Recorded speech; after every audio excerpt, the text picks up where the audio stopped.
In my quest to leave a mark on the culture and make hip hop proud, I'd like to welcome you all to another episode of The Essence, presented by Tent TV and Validated Magazine. I am your host, KB Tyndall, and today I have another pure hip hop representative, definitely from the 90s, from that golden era of hip hop. Was down with the Rhythm Blunts crew, better known as CRU or Crew, which was a three-man collective.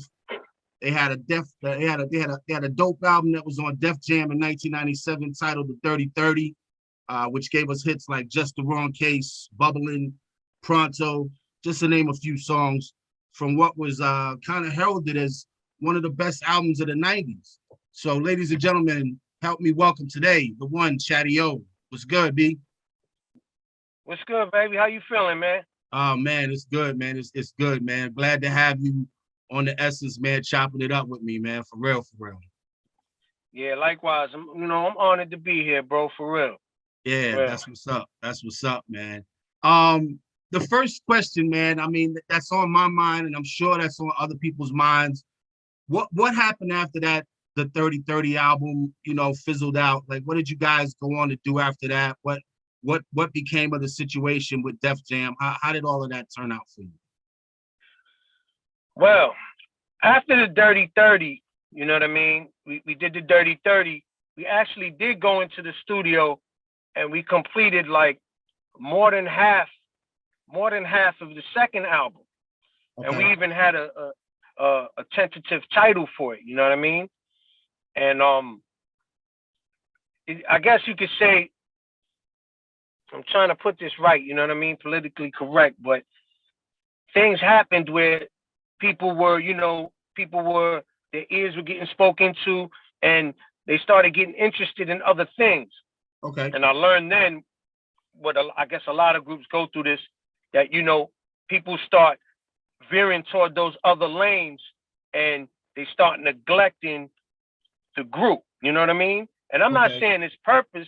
Sometimes it's not on purpose. It's just that you trying to do too much and you start neglecting in other areas. So basically that's what happened where, we kind of like, it kind of started, it didn't stop, but it started slowing down as far as recording and doing what we needed to do to complete the album.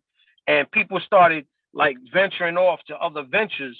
And that's kind of how it fizzled out. You know what I mean? Okay. It's not probably what people want to hear. Like you want to hear like a incident that occurred. It wasn't one incident. It just kind of happened. You know what I mean? Like that. Yeah. No, that happens, man. I mean, you guys got your foot in the door. You're in the industry now. You're in the game, and and people see other avenues and other things that may look better to them than what's actually happening, and that happens. It happens to a lot of groups, man. Definitely. But I can respect that, definitely. What's your earliest memory of hip hop and the culture? Oh, you want me to be honest? Check this out. I don't remember not being involved in hip hop. Okay. That's how back I go with it. You know what I mean? Because I'm from the Bronx. No doubt. It's the Mecca, it's where it began, and it was all around me from a baby, since I was a baby. So like I don't have any memories of being without hip hop. I had an older brother too, so forget about it. You know what I mean? Right. It was hip hop always around me, and a lot of it came through him and his peoples. Mm-hmm. So I would learn a lot through them because he was like 6 years older than me. Okay. So you know what I mean? Him and his peoples, they was part of the, there was a gang culture in New York back then. Yeah, but yeah. They kind of, but they used to call themselves crews a lot. Like he was down with this crew called the Sundance Crew, and so they was doing their thing or whatever. But I remember he was a big time graffiti writer. He used to bomb the trains and all of that. Okay. And I used to see all of this. So I see him, for example, one night I remember, man, I was young and I'm sleeping in the room. We shared the same room, you know what I mean? Mm-hmm. So I'm sleeping in the room and I start hearing this noise, and when I wake up, he's digging in the closet, pulling out a black hefty bag filled with spray paint cans, and you hear the clack, clack, clack, clack, you know what I mean? So I'm like, yo, what's that? Yo, what you doing? And then, he's showing me, yo, this is, I'm going over here. His man whistles out the window real low. I look out. His man like, yo, you ready? So, this is the type of stuff I'm seeing as a kid. Mm-hmm. So, the culture was always around me. Jams in the park, right outside, all of that. You know what I mean? Absolutely. I can identify, B. I was born in Harlem, but I was raised in Castle Hill until I was like 12 years old. So my first experiences came from those park jams when I was a kid, and my brother bringing home Sugar Hill records and all that kind of stuff. So I go back. Remember the cassette tapes? Absolutely. Yo, you remember the cassette tapes that they were having, like the jams indoors, like the famous them? Yes, sir. Yo, my brother used to come with them. I used to bag him all. Yeah, for real. Absolutely, man. Absolutely. All right. So to piggyback off of that question, your earliest memory, what has been up to this date your most memorable moment in hip hop? Well, I would say personally, for me, it was when I did the Puerto Rican Day Parade, right? Hot 90. I was on a Hot 97 float. Crew was on the Hot 97 float. No doubt. And the Puerto Rican Day Parade, for those that don't know, it's like the biggest parade in New York City. It's crazy. It's like 1.5 million people lined up. It's a big one, So during the parade, that's an honor in of itself to be on the Hot 97 float, Puerto Rican Day Parade. You going up Fifth Avenue, you're a featured artist, the spotlight's on you. But then I find out KRS-One's going to be on the float with us because he had that hot joint Step Into the World. Right. We had Pronto. So we was going to do Pronto going up Fifth Avenue. He going to do Step Into the World. And, we just kept passing the mic back and forth. Now, what's so big about that to me is that coming up, he was my number one dude. Okay. BDP was it for me. You know what I mean? Right. No doubt. So here I am now. I remember hearing poetry for the first time, man. I'm walking through like Monroe Projects in the Bronx, and there's like a white 190 Benz coming down a block with this ill system, and I'm hearing poetry, but I had heard South Bronx before that, and I'm like, yo, that's that dude. And then ever since then, it was like, you know what I mean? He was that dude for me. So here I am now, fast forward, I'm looking at him on the floor like, yo, this is crazy, man. You know what I mean? I remember this was my guy in hip hop, and now I'm rocking with him, So that was a big moment for me, man. That was the most memorable one for me because it touched me personally. You know what I mean? Definitely. I can't speak for the other members, but yeah, for me, it was that. Definitely. Yeah, man. We was rocking, bro. Yeah, when you get touched by a legend, you know what I'm saying? That sticks with you. Absolutely. Yeah, it was definitely different. Give me one pro and one con about the industry, about the hip hop industry in particular, from the 90s and from today. One pro and one con. I'll say, so you want me to give you a pro of the 90s and a pro of today, or? Exactly, a pro of the 90s and a pro of today, and a con of the 90s and a con of today. The pro of the 90s was that it was, how can I put it? It was genuine as far as like, when you was getting put on or trying to get put on, you was in ciphers, rhyming, trying to put work in where people would recognize you from a street level, like from the ground up. You know what I mean? Yep, it wasn't. You had to really earn it. You know what I mean? And now, I don't know, man. Like I hate to talk negative about anybody. You know what I mean? I don't like doing that because there's two sides to a coin and everything. But if you want me to point out a con of now, it's the opposite of that. It seems like people are getting put on not really for their talent sometimes, not all the time, but sometimes you can tell who. You know what I mean? They there because maybe they shaking their buttocks or something and they look good or whatever the case may be. And it really ain't got nothing to do with the culture or the talent of the culture. You know what I mean? Gotcha. But as far as a con back then, I guess, let me see. I guess, how can I say? It was the labels for me. Mm. Many record labels, that genuineness I was talking about, they stripped that away. Mm. Because listen, I'm not knocking them. That's their job. That's what they do. They're Right, not right, us. We're the artists, and we got this in our heart, and we getting busy. They're there with a whole different mentality. They just want to make money. right, We right. got to make money. So right there is the clash is right there, and you can see they were. I have to tell you from my own experience. Hmm. They'll strip you away of certain ideas and stuff. Right.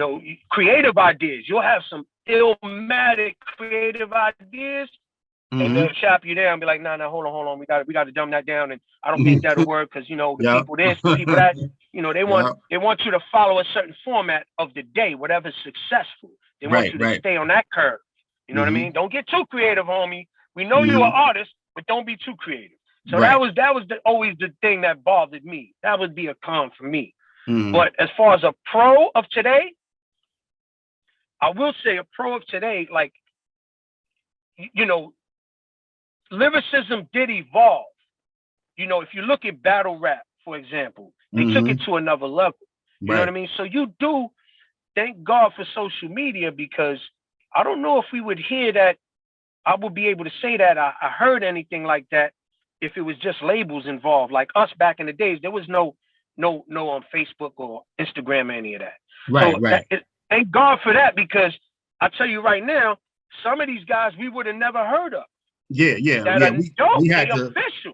yeah, we had to resort to Mr. Magic and the radio, or Ralph McDaniel's Video Music Box to hear, stuff that would never get played on the radio. Absolutely. Yeah. Yes, definitely Video Music Box, and definitely the radio. Red Alert, Mr. Magic. But you know Yep. who else Yep. I used to listen to? I want to give them love too. The Awesome Two, man. Awesome too. Teddy Ted, man. Absolutely.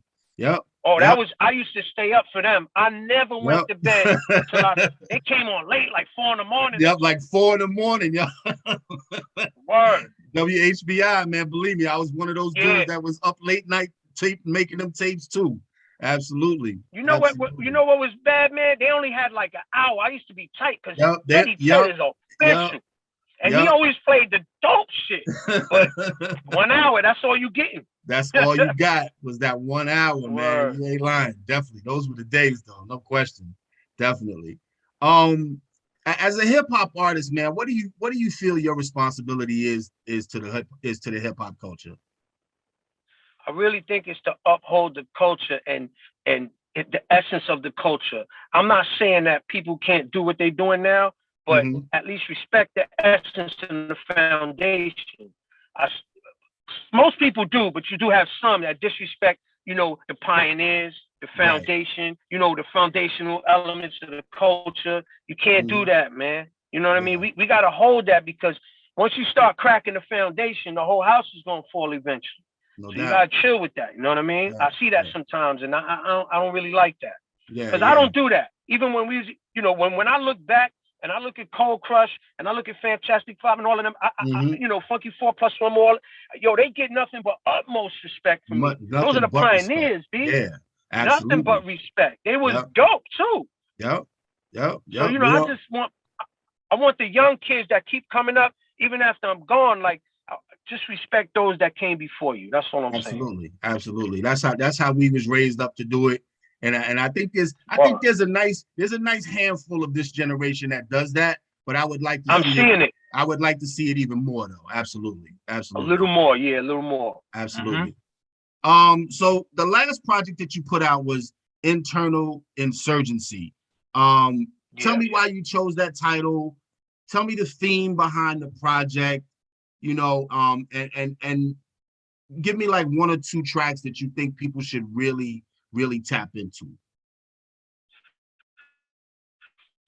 With that internal insurgency, it was funny, man, because when I started doing the music, it was almost like I was doing, I like to do the hardcore hip hop, but then I found myself doing a lot of like social awareness joints. You know what I mean? And Mm-hmm, it was mm-hmm. a new lane for me, but it was coming from my heart. Like when I do the music, I like to like whatever's inside, just let that come out. And Right. what happened to be coming out at the time was, a lot of stuff was going on in the world that I was paying attention to, and I found it dripping into my music. So I saw the joints I did. I said, damn, half of these joints is street official hardcore joints. Then I got a lot of the other half is social awareness. Like I was, pouring my heart out. So I was like, yo, it seemed like I'm having an insurgency inside my body. Like, I'm battling right now. You know what I mean? So the title just came to my head like internal insurgency because I was going through it like that. You know what I mean? Okay. So if you notice, the first 5 songs is like some hardcore, like official, authentic hip hop. Right. And then the next 5 is dealing with like a lot of stuff that was going on, current events at the time and all that. Like Feel What I Feel. Like I'll tell you, you say 2 joints that people should check out from there. Mm-hmm. One of them, I'm gonna give you one from the social type of side. The joint Feel What I Feel. Yo, that joint right there, definitely people should check that joint out. Okay, that joint Feel What I Feel, no doubt. I was pleased with that joint. Feel What I Feel. Yeah, it's official. And then on the hardcore side, and there's a couple of them, but you could get with Who's That, you know what I mean, which is the first one on the album. Who's That I like Who's That because, I implemented a lot of scratching and all that in there. Right. So, and in the video I did, I had like a bunch of graffiti writers doing a piece behind me. So there's a lot of elements involved with that. That's why I like that one, in particular. But, a lot of them was pretty good, you know what I mean? The joint PUN, the pun joint, it wasn't like big pun, but it was a play on that. It's really predatory underground Neanderthal, you know what I mean? So, there's a few joints, click, clack, bang, yeah, there's a few joints on there. All right, no doubt. Internal insurgency, definitely people check that out for sure. No doubt. What like as far as putting out music, like are you still doing like shows? Like are you traveling? Do you do stuff overseas? Because I know overseas has a big, huge love for hardcore boom bap hip hop, especially from the 90s. You know what I mean? And I know a lot of artists still go over there and they still tour and they still do dates and stuff like that. Is that something that you're also doing as well? Well, I'm not doing it, but being that I'm coming back into the game like this, I've been tapping in. I didn't know it was like that, but I've been tapping in with a few of them overseas cats, and I realized their movement is big over there for that. Yeah. It's different with the elements. They really trying to preserve it and uphold it, which is cool. You know what I mean? Yeah. So absolutely. I had a couple of people saying, "Yo, when you ready, come over here for some shows and all that." So, I'm getting ready for that. You know what I'm saying? That's definitely in my future. Absolutely. Yeah. That's a must. Absolutely. Definitely. Right now, though, now I'm just in the studio heavy. Okay. All right. I know you said you were planning on releasing a new project called External Insurgency. I was going to ask you how the 2 projects tie in together, but I kind of get it now that you described how Internal Insurgency came about. So with External Insurgency, what should we expect to hear from you? How far are you into the project? Producers, features, what's going on with that? Well, with External Insurgency, External Insurgency is already done. You know what I mean? I'm done with that. So the thing about it is, like, how I said internal insurgency was everything that was going on within, but now it's not within because I already released internal insurgency. So it's external now. So anything after that would be external. So this right here, this project is along the same lines as far as I'm going to have a lot of official hip hop, but I'm going to drop a couple of them other joints in there too, like the Feel What I Feels and all that. So you know what I mean? So it's kind of similar. So I said, you know what? This is external because it's already out. You already out with what was going on inside. So we're going to name this joint External Insurgency. You know what I mean? Okay. So, I got the same dudes that was producing on internal, on external. I got my man from Turkey, though. My man Talat Ilgar is on there. He's official. Okay. I got my man Steve Kang producing on there. And my man EQ and D Mono is producing on there. You know what I mean? All right, no doubt. Any features on there that we should be looking forward to? No features. I ain't do features on internal or external. I just kept that. It's kind of like personal joints. You know what I mean? So I kept it all me. Got you. All right, and what are you working on that's coming up after that? Like, tell me, any kind of music you're working on, any kind of merch that you got, any other avenues of creativity that you're working in. Tell me what's going on in those areas. Right. Well, right now, you know what I mean. I just released video. I just dropped the video today, matter of fact, for this joint called "And So It Begins." Okay. It's Right. with my man Cloak. Yeah, my man Cloak. Me and Cloak did this joint, "And So It Begins." We dropped the video today, and it should be on the streaming platforms as well. I also got a joint with Bishop Lamont from the West Coast. Okay. And Yep. I got a joint, yeah, on his album. It's called his album's called Just Don't Die, but the joint we doing is called Music to Drive By. And it's him and a few West Coast brothers in there, and as well as myself, you know what I mean? No Dope doubt. joint, No I doubt. like it. Yeah, And I'm also working. Huh? I'm sorry, go no, ahead, brother. I was about to say I like Bishop Lamont, definitely. Yeah. Yeah, he's dope. He's dope. Yeah. He's a dope MC and Yep. he's a dope person, man. He's a good dude, man. That's what's You know up. what I mean? No doubt. Yeah. And another thing is I'm working on a solo project too that I'm tentatively titling Kang Chad, because the brother I was talking about, Steve Kang, I might get him to produce the whole joint. Okay. So if he does, it's gonna be Kang Chad, because I want to give us a light, you know, on the title too, because, you know, put his name up there. But it's also a play on words, because it's like King Chad, like a king with a crown, but it's Kang Chad, his name actually. So, you know, we're gonna play around with that. I also got another project I'm doing. I might be doing some other features, but the project I'm doing is the Brown Bag Project. If you look at the video "And So It Begins," you'll know why it's called the Brown Bag Project. You know what I mean? No doubt. So tap into that video, whoever's I'm gonna listening. check that out. Yeah, as soon as we're done, I'm gonna check that out. Absolutely. You're gonna see why. You know what I mean? Absolutely. And I got a couple of more features possible, but I don't want to say it, because if it don't happen, then I look crazy. So, you know, that's where I'm at right now, though. Okay. All right.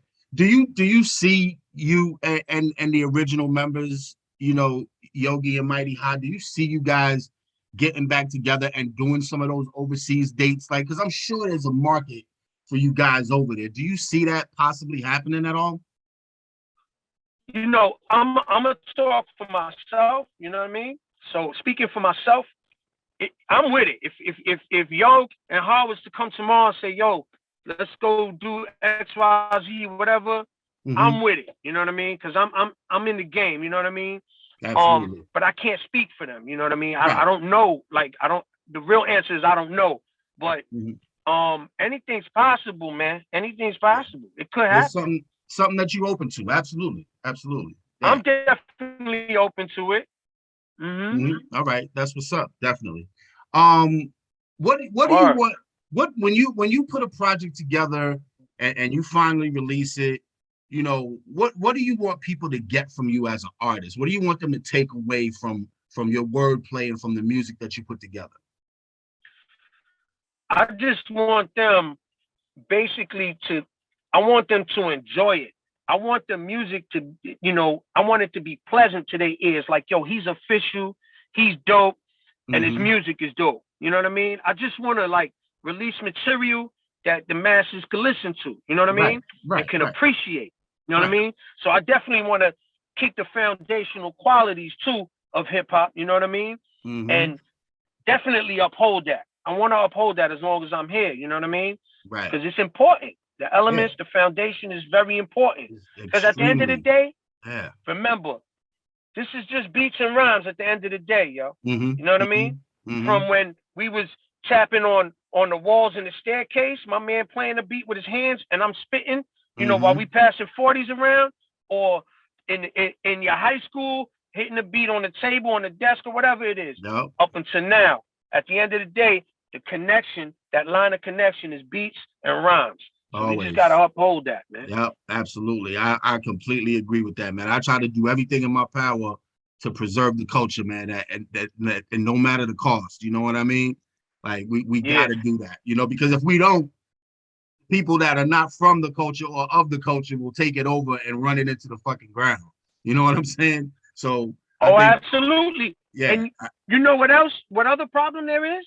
Another problem is we could be the problem at times because Yeah, we're not teaching the absolutely. young cats. Absolutely. We gotta agree with share that that too. Yeah. information with the young cats. Absolutely. Absolutely. There's some Word. stuff that I listen to from some young dudes that got bars that spit heavy, and I'm really into their music.